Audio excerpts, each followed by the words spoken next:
Okulembeza okubeera nti ogenda emaka omulumpi mu maaso ga Allah ekiki ekikulembezebwa era tekisomesebwako omubaka nabiyuna Muhammad sallallahu alaihi wasallam. Tutuukire ku nsonga enkulu era entuufu. Abamu basookera ku nsonga ennafu. Omuntu yakatuuka n'abamu ekigambo ekinakuwaza natuma omusiraamu kuwumula nanga nti seeka nze ekyandeese ekikulu nkimaze twakatuuka madiini nemubuuza kyekiriwa naga sigenda kukulima nade njakulya foto ya nnyonyi ennyonyi eno ng'eri mu biraawo nade njakutegeera kiba kitya. La hawla wala quwwata illa billah. Ekyo ekibanga kyekikulu ekikutudde ku nnyumba entukuvu. Omusiraamu otuuka otya okubanga olina omuntu eyakukosa oba ayinza okuba nti mwasonyiwagana otuuse mutwala wa Allah.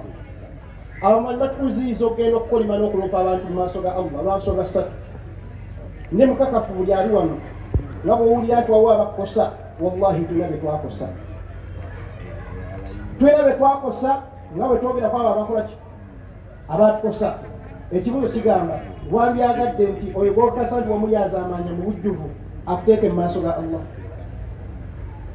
Allah yeewaana mu Qur'an neyeyogerako inna batsha rabbika lashadiid. Mazima ddala olukwata lwa Mukama Katonda lw'amaanyi. Allah akwata ku muddu gw'oloopye n'otuuka okusaba Allah amejjeeyo nga gwe wamuteekayo. N'ekyo kiva ku nsonga ki butamanya butya bw'oyinza kisengeka. Osobola okusaba Allah akuggyeko ennaku gy'owulira nti ekutuddemu. Osobola okusaba Allah akukyusizeemu ekyo ekyakukosa. Osobola okusaba Allah n'akuwa obulamu obutangaavu.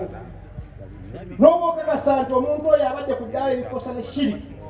Nabiyuna Muhammad sallallahu alaihi wasallam obujulizi bwebuliyalubwa abamuloga n'abamanya noonyereza bute weeyisa nabo niweebazaddeyo nga libakosezza.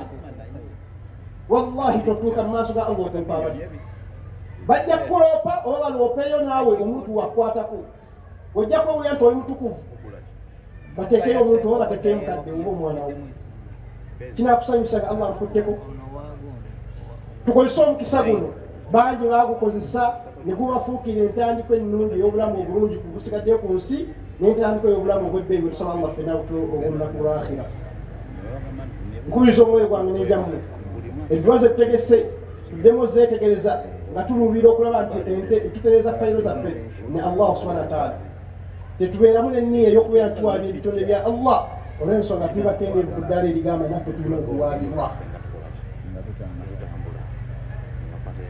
Ensonga ezo nga ziwedde ekigambo kyemmaliriza nakyo kyekigamba nti baganda baffe ab'ebitiibwa omukisa guno gwe tuweereddwa Allah subhanahu wa ta'ala tugukozese mu bujjuvu bw'okugukozesa. Tugukozese mu bujjuvu bw'okugukozesa. Beera omuntu akomawo abantu basobola okukulabako obuvuvu bw'omuntu eyasooka ku nnyumba ya Allah. Beera omuntu agenda mu lugendo luno ng'abantu basooka kasa nti oyo Allah asobola okuba nga yakkiriza emirimu gye. Abatabaddewo tukibagambye muganda waffe Allah amujjuludde olunaku lwaleero ng'abadde mu bantu abagenda e Makka ow'ekawempe. Tusaba Allah amuwe ejjana olw'ensonga nti yadde aleese emminja ku mulimu omutukuvu. Naye nze naawe Allah wagenda okuwa omukisa guno gukozese mu bujjuvu butusobose okubeera nti butusingana Allah eribeera ennunuzi yaffe mu mbeera nga buli mwalina obwetaavu eri Allah subhanahu wa ta'ala. Subhanaka Allahumma wa bihamdi ashhadu an la ilaha illa anta astaghfiruka wa atubu ilayk. Labbayk Allahumma labbayk labbayk la sharika laka labbayk innal hamda wan ni'mata laka wal mulk la sharika lak. لبيك لا شريك لك لبيك